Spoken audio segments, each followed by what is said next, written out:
Hello my dear student, welcome back to Deepak Classes. आज हम discuss करेंगे ईएमआई है हमारा ये, ठीक है। ईएमआई के हमारे शिफ्ट 1 शिफ्ट 2 के क्वेश्चन स्टार्ट करते हैं पहले क्वेश्चन से।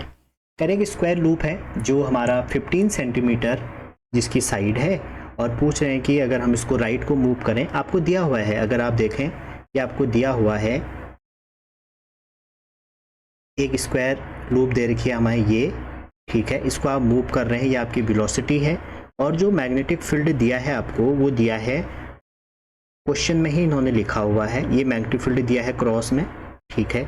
और इसकी वैल्यू दी है आपको 1 टेस्ला, और जो रीजन है यहाँ से लेके यहाँ तक ये आपको दिया है 50 सेंटीमीटर, ठीक है। तो पूछ रहे हैं कि अगर ये है तो इंड्यूस ईएमएफ कितना होगा। सिंपल सी बात है, टी 10 सेकेंड पर अगर आप देखें तो कंप्लीट लूप जो है वो मैग्नेटिक फील्ड में घुस जाएगा, समझ रहे। अगर आप 10 पे देखें, जो हमारा ये v है, इसकी स्पीड कितनी है, 2 मीटर पर सेकेंड है, 2 मीटर पर सेकेंड से चल रहा है, तो 10 सेकेंड बाद क्या होगा, ये पूरे लूप यहाँ चले जाएगा, कांस्टेंट स्पीड से जा रहा है, तो कांस्टेंट स्पीड से जो हमारा ईएमएफ इंड्यूस होगा वो कितना हो जाएगा, 0 हो जाएगा। Next, when a coil is connected across a 20 volt DC supply. अच्छा जी, अगर 20 वोल्ट डीसी सप्लाई है तो आपको करंट दी है। आप सभी को पता होगा डीसी सप्लाई में I इक्वल टू क्या हो जाएगा, V/R, और यहाँ से हम R निकाल लेंगे 10/2। ये रिपीटेड क्वेश्चन है, कई बार आ गया, इसीलिए कहते हैं P/Q पे आप कमांड रखिए। ये पहली कंडीशन है। कह रहे हैं कि it is connected 20 volt and 50 hertz AC supply. अब आपने एसी सप्लाई से कनेक्ट कर दिया ये कॉइल को, तो यहाँ पर अब जो करंट हो जाएगी, देखो करंट क्या हो जाएगा, ऊपर तो V है, नीचे Z आ जाएगा, और Z क्या है, इम्पीडेंस। Z की वैल्यू क्या होगा, एक तो कॉइल का रिएक्टेंस हो जाएगा और एक आपका रेजिस्टेंस हो गया, ठीक है। तो अब हमें निकालना क्या है, यहाँ पे पूछ क्या रहे हैं, ये ड्रॉ करंट ऑफ 4 कितना एम्पियर। हमें कितनी करंट मिल रही है, 4 एम्पियर करंट मिल रही है। तो पूछ रहे हैं क्या निकालिए, इसमें आपसे इसमें कैलकुलेट करना है। पूछा क्या है, सेल्फ इंडक्टेंस निकालो, ठीक है। तो हम क्या करते हैं, I इक्वल टू हो जाएगा, V की वैल्यू तो 20 दी है, √R² प्लस XL²। I की वैल्यू आपकी 4 है, तो ये हो जाएगा 420 अंडर में R² प्लस XL²। अब ऑप्शन होते तो ऑप्शन रख लेते, अब नहीं है तो ये कैंसिल हो गया 5, तो दोनों तरफ स्क्वायर कर देंगे तो R² प्लस XL², यहाँ से हम इसको सॉल्व कर रहे हैं, इक्वल टू 5 का हो जाएगा 25। R आपने निकाल दिया कितना, XL² ना, 4 5 जा 10, 4 5 जा 20,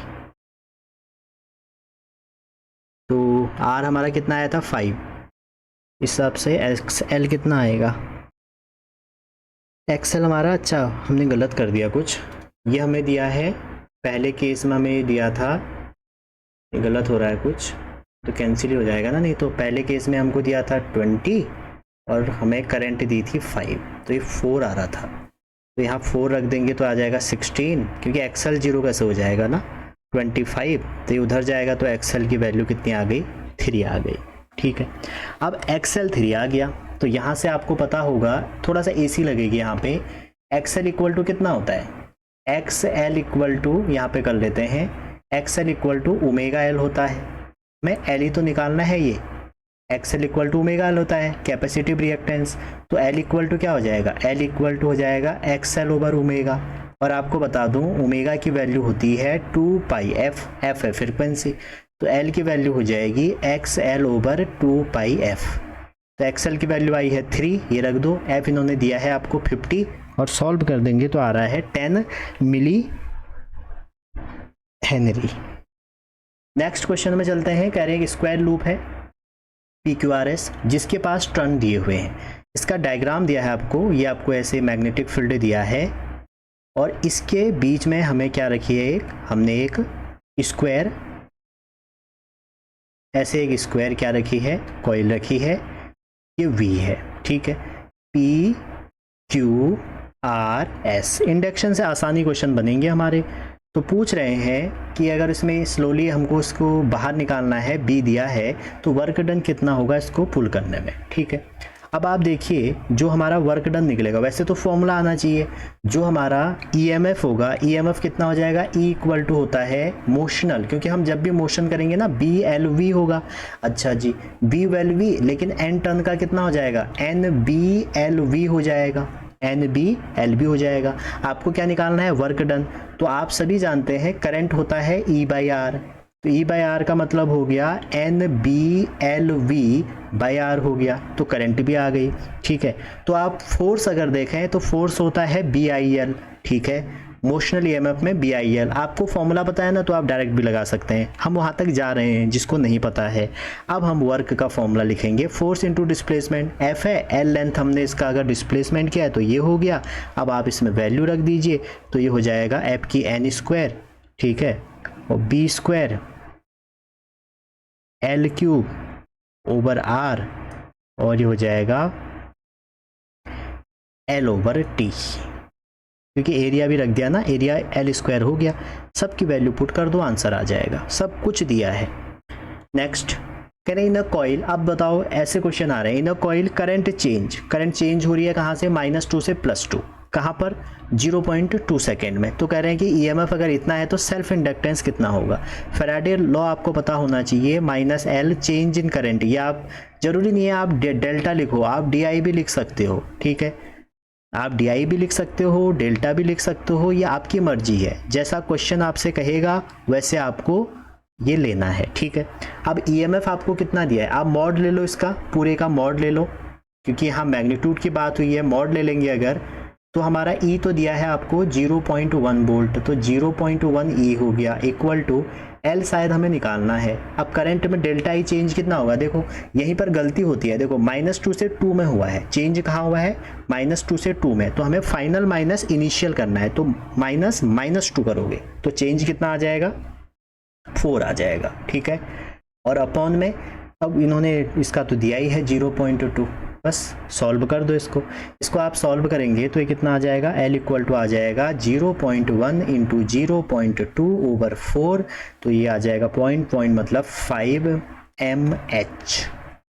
नेक्स्ट अगला क्वेश्चन देखिए, आपको करंट दी है, सेम क्वेश्चन है अभी जो हमने पीछे किया, अब इसमें कैलकुलस अप्रोच लगानी है और मैग्नीट्यूड की बात हो रही है, तो जब तक आपको मैग्नीट्यूड की बात हो रही है ना, तो आप इसका मॉड ले लो, माइनस को अवॉइड कर दो, और जो माइनस आता है ना वो आपका अपोज करता है। ठीक है ना, तो आप L तो बाहर ले लिया, अब DI ओवर DT का इंटीग्रेशन करेंगे, डिफरेंशिएशन करेंगे तो कितना आएगा, 3 तो आएगा, क्यों लिखना हो रहा है, सीधा 3 आ जाएगा। ये आपको 12 दिया है, L 4 आ जाएगा भैया, सॉल्व कर दो यहाँ से।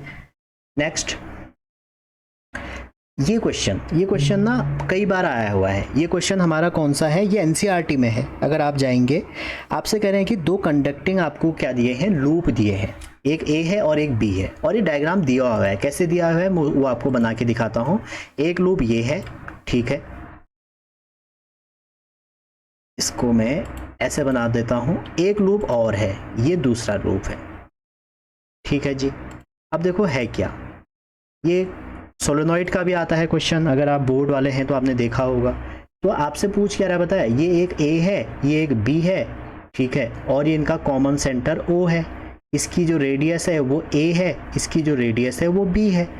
कह रहे हैं कि म्यूचुअल इंडक्टेंस बताओ, कुछ नहीं है इस क्वेश्चन में, बहुत आसान। देखो हमेशा ध्यान रखो, म्यूचुअल इंडक्टेंस होता है phi इक्वल टू mi, अगर सेल्फ आएगा तो Li हो जाएगा। ठीक है, और आप सभी जानते हैं phi इक्वल टू क्या होता है, Ba होता है, A तो होता है। अब हमें क्या करना है, देखिए बड़ा वाला जो रीजन है, मतलब जो B का है, इसका क्या होगा, फील्ड, जो बड़ा वाला रेडियस है जिसकी, उसका फील्ड होगा।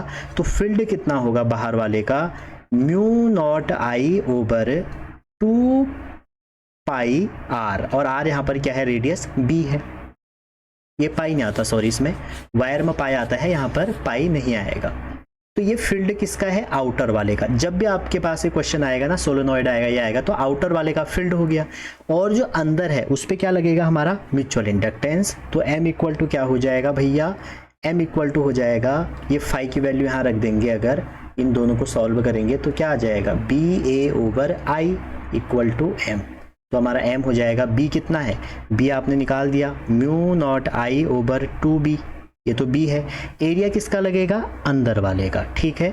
तो पाई ए स्क्वायर अंदर हो गया और करंट हमारा नीचे है, तो करंट वैसे भी इसमें कैंसिल हो ही जाती है, तो एम की वैल्यू यहाँ पर आ जाएगी mu naught pi a square by b. अगर इस वीडियो को कोई नीट वाला देख रहा है तो मैं उसको ये बता दूं, जब भी ऐसे क्वेश्चन आते हैं तो आपको क्या ध्यान रखना है, एक तो 2 सोलेनॉइड वाले ध्यान रखना है, एक ये ध्यान रखना है इसमें क्या होगा, जिसकी रेडियस कम होगी उसका एरिया होगा। जो म्यूचुअल इंडक्टेंस है, जो आउटर सरफेस है उसके रेडियस के प्रोपोर्शनल होगा, जो आउटर सरफेस है उसके रेडियस के इन्वर्सली प्रोपोर्शनल होगा, जो अंदर है उसके स्क्वायर के प्रोपोर्शनल होगा, ठीक है। तो ए स्क्वायर बी के प्रोपोर्शन होगा।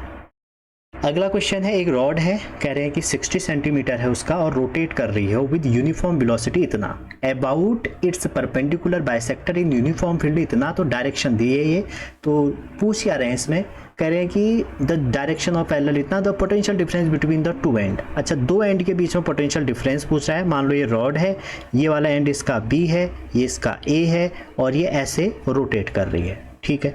तो ये जो ओ है, सेंटर है, इसके अबाउट पूछ रहे हैं। तो हमने कई बार कराया है, जो ईएमएफ है, जो चेंज इन ईएमएफ है हमारा, जो हमारा वी और ए का ईएमएफ है, ठीक है, या बोल सकते हैं जो हमारा ओ और बी का ईएमएफ है, जो चेंज इन ये है, ये किसके बराबर होगा, ये फॉर्मूला है एनसीईआरटी का, हाफ बी ओमेगा और लेंथ का स्क्वायर। अब इसमें आपको करना क्या है, आपसे पूछ क्या रहे हैं, पूछ रहे हैं potential difference between two and, दो एंड का पूछ रहे हैं, ठीक है। अब आप देखिए, इन दोनों को देखिए, सॉल्व करिए, जितना ए का है उतना ही बी का भी है, दोनों का सेम ही होगा, तो हमारा चेंज कितना हो जाएगा, दोनों का 0 हो जाएगा, ठीक है। ये थोड़ा सा अच्छा क्वेश्चन था। क्वेश्चन नंबर 8 देखिए। क्वेश्चन 8 कह रहे हैं कि एक कॉइल है आपके पास जिसके हैं 200 टन। कॉइल के पास कितने टन है, 200 टन है। पूछ रहे हैं कि अगर 0.20 इसका क्या है, हमारा एरिया है मीटर स्क्वायर, तो पूछ रहे हैं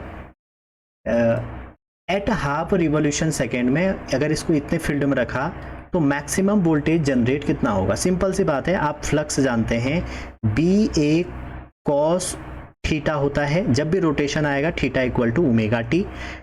अगर कॉइल में n टर्न है तो हो जाएगा n b a cos omega t.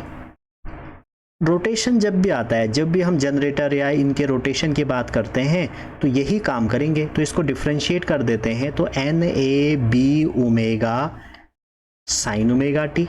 अब आपसे मैक्सिमम पूछ रहे हैं, तो मैक्सिमम कब होगा, जब इसको 1, ये 1 हो जाएगा, तो ई मैक्स आपका हो जाएगा भैया कब, एन ए बी ओमेगा, हम मॉड की बात कर रहे हैं, ये 1 हो जाएगा, तो आप सबकी वैल्यू रख दीजिए, तो ये हो जाएगा 200 इंटू 0.2 इंटू 0.01 इंटू पाई। सारा सॉल्व करें कितना आ जाएगा, 4 पाई बाई 10, और आपको दिया है 2 पाई बाई ये 5 हो जाएगा। क्वेश्चन में गिवन है 2 पाई बाई बीटा, तो बीटा आपका 5 हो गया। अगला क्वेश्चन है, काफ़ी बड़ा क्वेश्चन दिख रहा है लेकिन है कुछ नहीं। कह रहे हैं रेक्टेंगुलर लूप है, साइड दे रखी है, कह रहे हैं ये स्लाइड ये है, उसके बाद कह रहे हैं कि मूव विद इतना in positive direction in space containing a variable magnetic field about z direction.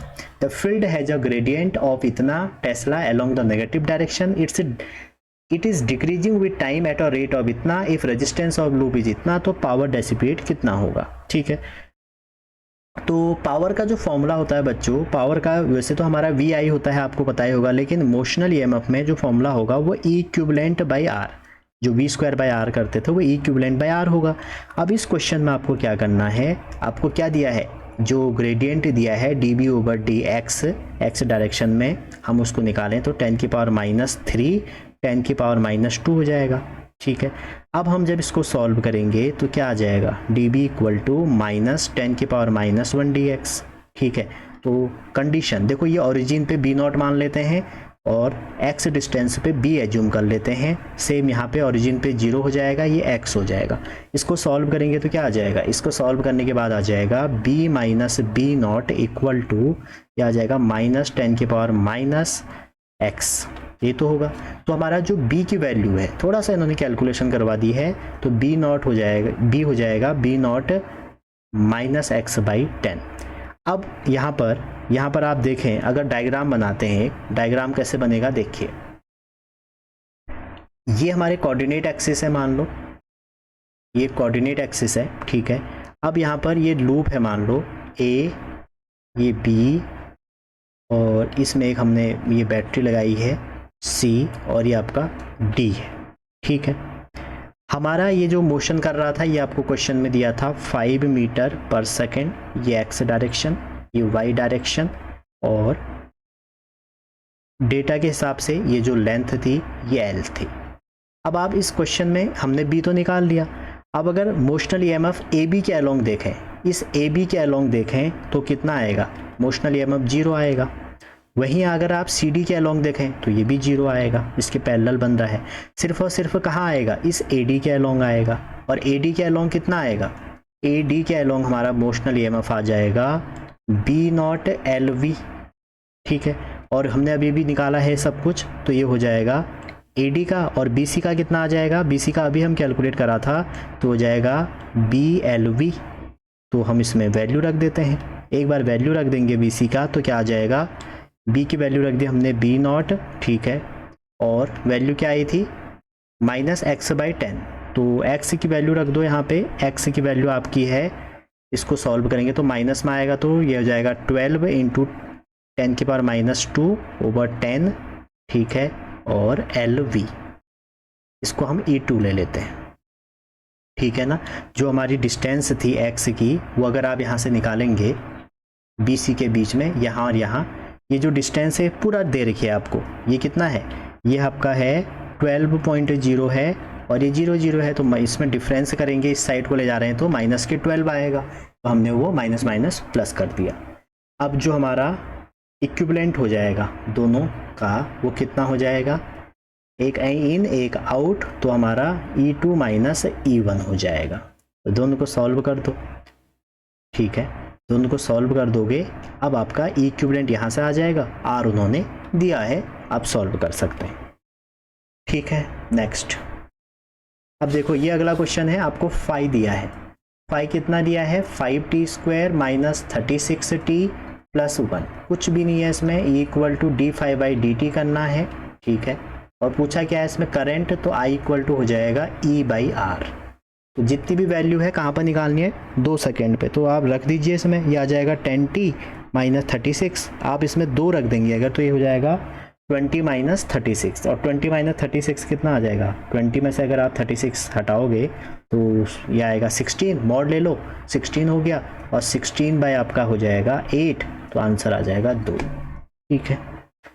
आगे देखिए अगला क्वेश्चन ये है, कह रहे हैं कि एक स्मॉल लूप है एल प्लेस्ड और लार्ज लूप। देखो अभी हमने एक अभी क्वेश्चन किया था, हमने कॉइल का किया था, अब हमें ये दे दिया है, ये भी क्वेश्चन नीट में आया है पहले, अब ये जेई में भी आने लग गया। एक लूप ये है जिसकी साइड है एल कह रहे हैं, उसके अंदर हमने एक दूसरा रख दिया, दूसरा कौन सा रखा, जिसकी साइड हमारी कैपिटल, अच्छा बाहर वाले की कैपिटल एल है, और अंदर हमने एक दूसरा रखा स्क्वायर लूप जिसकी साइड हमारी छोटी एल है।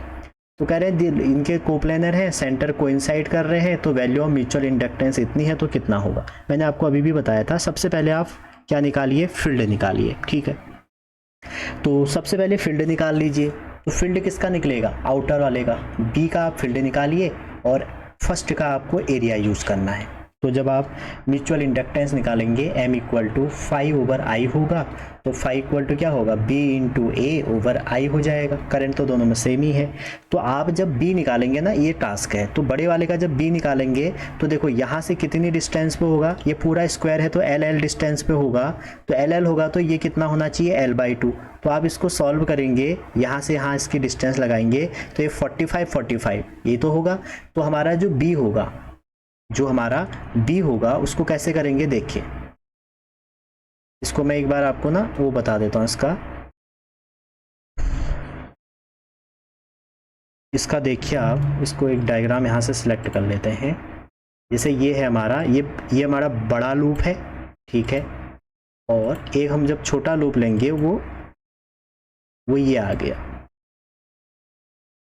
ठीक है भैया, ये 2 लूप आ गए।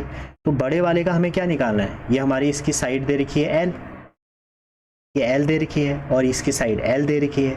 तो बड़े वाले का हमें निकालना है B, और जो उसके अंदर है उसका निकालेंगे एरिया, इसको मैं 1 कह लेता हूँ, इसको हम 2 कह लेते हैं। तो ये क्या हो जाएगा, B2A1/I, अब इसको करने से पहले मैं आपको ये बता दूं कि जो हम निकालते हैं किसी भी, जैसे स्क्वायर है हमारा, ये स्क्वायर है, आपको इसमें मैग्नेटिक फील्ड निकालना है, ठीक है। ये इस पर करंट फ्लो हो रही है, मान लो ये करंट आई फ्लो हो रही है, इसके सेंटर पे निकालना है, तो आपको क्या करना पड़ेगा, मैंने थोड़ा ये रेक्टेंगल जैसा बना दिया है लेकिन ये स्क्वायर है, ठीक है।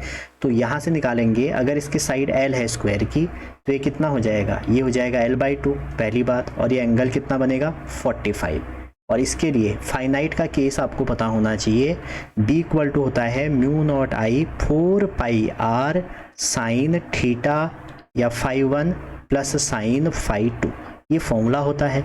हमारा φ1 φ2 क्या है 45, तो ये भी हमारा 45 है, ये भी हमारा 45 है, और r हमारा क्या है l/2। इसको हम यहाँ रख लेते हैं। जब हम यहाँ रख लेंगे, ये एक का है, ये एक साइड का है, टोटल का कितना होगा सर 4 गुना करना पड़ेगा, तो b की वैल्यू कितनी हो जाएगी 4 टाइम b1, चलो निकाल ही लेते हैं। 4 इंटू μ0 जो है हमारा, उसको हमने ऐसे ही रहने दिया फिलहाल, μ0 हो गया, आई हो गया, अपॉन में 4 पाई, और r की वैल्यू हमने रख दी capital l/2, sine 45 plus sine 45, देखो 1/√2, 1/√2, तो ये कितना आ जाएगा 2/√2, तो इसको आप लिख सकते हैं √2।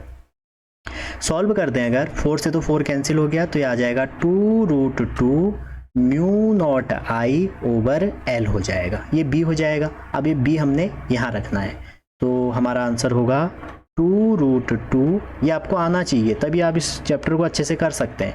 μ0I/π कैपिटल L, ये तो हो गया। अब देखो एक करंट इसमें यहाँ भी है, तो हमने वो I करंट लिख ली, एरिया पहले वाले का, और स्क्वायर का एरिया क्या होता है साइड स्क्वायर, तो साइड स्क्वायर मतलब उसकी लेंथ L है, तो L स्क्वायर, ठीक है। बस हो गया, ये I से I मर गया, ये L कैंसिल नहीं होंगे। अब इसका आंसर आ जाएगा 2√2, ठीक है। क्वेश्चन क्या करें, L इक्वल टू L, अच्छा ये दिया है इन्होंने, L equal to L square दिया है, तो ये भी कैंसिल हो जाएगा, 2√2 μ0/π, ये आपका आंसर हो गया, ठीक है। वैल्यू रखते हैं इसमें, तो μ0 की वैल्यू आपको पता ही है कितनी होती है, 4π × 10⁻7, तो 10⁻7 तो है यहाँ पे, और ये रूट में है, तो इसको हम अगर सॉल्व करें 4 2 जा 8, तो ये आ जाएगा 8 अंदर भेजेंगे तो 64, 128 √10⁻⁻7, समझ रहे हैं ना। तो अगर ये फील्ड आपको आता है ना, तो आप किसी का भी कर सकते हैं, फाइनाइट वायर का ये फॉर्मूला है, ठीक है। और स्क्वायर में 45 एंगल बन गया, तो हमने यहाँ से b निकाला और उस b को आसानी से इसमें रख के सॉल्व कर दिया। चलिए भैया नेक्स्ट क्वेश्चन में चलते हैं। क्वेश्चन 12 है कि एक हॉरिजॉन्टल आपके पास वायर है, ठीक है। ये जो हॉरिजॉन्टल वायर है, कह रहे हैं कि 5 मीटर क्या है लॉन्ग है, extending from east to west, ठीक हो गया। उसके बाद पूछ रहे हैं free falling at a right angle of a component of earth magnet. देखो ये आउट ऑफ सिलेबस क्वेश्चन था, आउट ऑफ सिलेबस, क्योंकि अर्थ मैग्नेटिक हमारे सिलेबस से हट गया है, लेकिन आपको पता होना चाहिए जब भी वो फॉल होगा तो अर्थ का हॉरिजॉन्टल कंपोनेंट काउंट आएगा, BL हमने यहाँ पे फॉर्मूला लगाना था, ठीक है। तो B हॉरिजॉन्टल 0.60 × 10⁻⁻4, और ये 10 × 5 सॉल्व कर देंगे तो 3 × 10⁻⁻3, ठीक है। क्वेश्चन अच्छा है, लेकिन ये है कि उन्होंने उसमें मैग्नेटिक फील्ड का वो वाली कंसेप्ट यूज किया था। अगला क्वेश्चन है, एक स्क्वायर है, ठीक है, जिसकी साइड दे रखी है आपको, कह रहे हैं कि रेजिस्टेंस इतना है, प्लेस वर्टिकली, ये भी वही है, क्वेश्चन अर्थ मैग्नेटिक से रिलेटेड है, लेकिन कहानी इसमें भी वही है। तो पूछ रहे हैं कि अगर हम ये अक्रॉस कर देंगे नॉर्थ ईस्ट डायरेक्शन, तो magnetic field decrease to 0 at इतना, then magnitude of induce EMF इतना, तो x बताइए।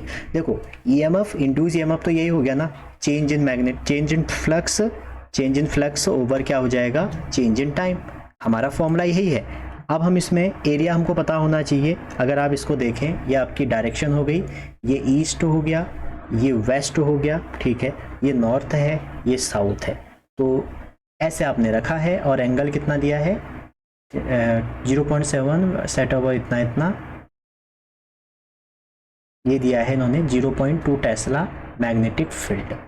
तो आप निकाल लीजिए, तो B कितना हो जाएगा, B का कंपोनेंट हो जाएगा 0.2 I cap plus 0.2 √2 J cap, और एरिया कितना हो जाएगा 0.1 का होल स्क्वायर J कैप।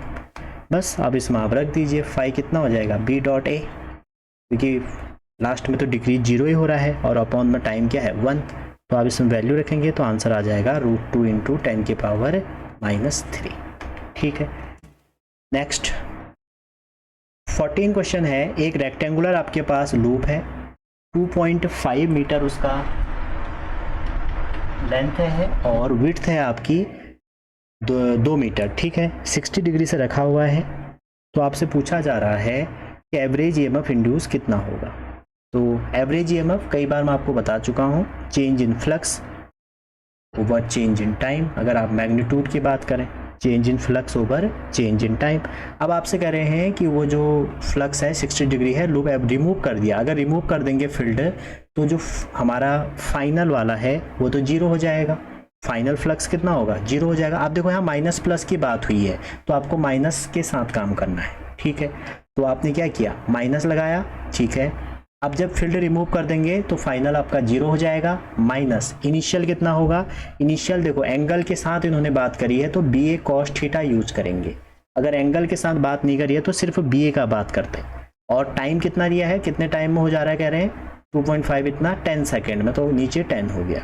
तो वैल्यू रखें तो माइनस, देखो माइनस माइनस प्लस हो गया। और B आपका कितना आ गया, B दिया है आपको 4 इंटू ये हो गया 2.5 इंटू 2, क्योंकि रेक्टेंगुलर है तो लेंथ इंटू ब्रेथ लगा दिया, कॉस ऑफ 60 डिग्री ओवर 10। 25 को 100, 0 से 0 कट गया तो आंसर आएगा 1 वोल्ट, और ये प्लस का आ रहा है। ठीक है, अब अगर आप यहाँ पर माइनस यूज नहीं करते ना तो आंसर गलत हो जाता, इसलिए माइनस आप ऑप्शन देख लीजिए दिया है या नहीं दिया है। अगर नहीं दिया है तो कोई बात नहीं है, हटा सकते हैं, मॉड में लेके सॉल्व करिए, अदरवाइज माइनस लेना पड़ेगा। अच्छा जी, लास्ट क्वेश्चन है, कह रहे हैं कि 2 कॉइल हैं आपके पास जिनके म्यूचुअल इंडक्टेंस आपको दिए हुए हैं। ठीक है, म्यूचुअल और कह रहे हैं कि current change in the first coil according to relation this, the maximum value of EMF कितना होगा। सिंपल सी बात है, अभी भी हमने देखा ईएमएफ का फॉर्मूला जैसे L/di/dt होता है तो वैसे ही M भी हो सकता है। ठीक है, अब I की वैल्यू आपको दी है I not sign omega T, तो इसको सॉल्व करेंगे तो हो जाएगा M I not omega cos omega T. हमने इसको डिफ्रेंशिएट कर लिया। आपसे मैक्सिमम की बात हो रही है, किसकी बात हो रही है, मैक्सिमम। तो मैक्सिमम के लिए भाई साहब हो जाएंगे 1। ठीक है, तो E इक्वल टू क्या हो जाएगा, minus M I not omega, और M कितना दिया है 0.002 इंटू I नॉट दिया है 5 और ओमेगा दिया है 50 पाई। सॉल्व करिए इसको तो आ रहा है π/2, तो इन्होंने π/α, इसको सॉल्व करेंगे तो पाई 0.5 में आ रहा है तो π/2, तो अल्फा आ गया 2। ठीक है, अच्छा एक बात ये ध्यान रखो ना बच्चों, हर बार एक ही क्वेश्चन यहाँ से ज़्यादातर पूछा जाता है, फैराडे लॉ। जो फैराडे का पहला रूल है वो कहते हैं कि जो ईएमएफ है वो चेंज इन मैग्नेटिक फ्लक्स के प्रोपोर्शनल होता है। ये एक मैप आप दिमाग में सेट कर लो। ठीक है, तो जब आप इसको ओपन करते हैं तो ये -d∅/dt के, या आप कह सकते हैं सर क्या ये ऐसे भी तो हो ही सकता है ना, d∅/dt होगा, ये तो होगा। अब जब आप इसको सॉल्व करेंगे तो E इक्वल टू या तो आपका L/d∅/dt हो सकता है। ठीक है, या आपका ये हो सकता है -L/d, तो हो गया ना, M हो सकता है M/d∅/dt, और माइनस जो है वो इंडूस डायरेक्शन मेन डायरेक्शन से अपोज है, अपोजिट पैटर्न में फ्लो हो रही है, वो दिखा रही है हमारी। या आप इसको ऐसे भी तो लिख सकते हैं ना, ΔΦ/ΔT, या आप इसको लिख सकते हैं M आपका यहाँ पर म्यूचुअल इंडक्टेंस है, ΔΦ/ΔT। ये बात हो गई। अब जो फाई है, अगर फाई आपको t का फंक्शन दिया है तो आप क्या करेंगे, डिफरेंशिएशन वाला यूज करेंगे। अगर आपको फाई वैल्यू में दिया है तो आप B.A यूज करेंगे। अगर आपको एंगल भी दिया है तो आप क्या करेंगे, BA cos थीटा यूज करेंगे।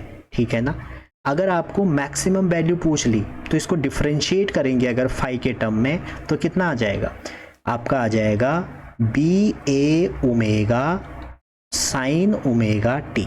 कॉस का होता है माइनस साइन, तो ये फिर प्लस हो जाएगा। तो मैक्सिमम अगर पूछे ना तो ये वैल्यू आपकी मैक्सिमम की है। आगे आप AC पढ़ते होंगे तो AC में हम E0 जो लिखते हैं ना वही BA ओमेगा है। ये तो प्लेन का है, जब नंबर ऑफ टर्न कितने हैं, 1 है। Suppose number of turn n है तो सबको n से इंटू कर दो। अगर इसमें नंबर ऑफ टर्न n होते हैं तो आप यहाँ पर n का इंटू कर देंगे, इसमें n होते हैं तो n का इंटू कर दीजिए। ठीक है ना, जो फाई है ना, फाई प्रोपोर्शनल टू i होता है, तो n फाई, n है नंबर ऑफ टर्न, वो भी प्रोपोर्शनल टू क्या होगा, आई होगा। एक कॉइल है तो एल आई आ जाएगा, दो कॉइल है तो हमारा एम आई आ जाएगा। ठीक है, तो ये थी हमारी आज की वीडियो। आई होप आपको ये पसंद आई होंगी। ठीक है, तो मिलते हैं अगली वीडियो में, तब तक अपना ध्यान रखिए। Wishing all the best.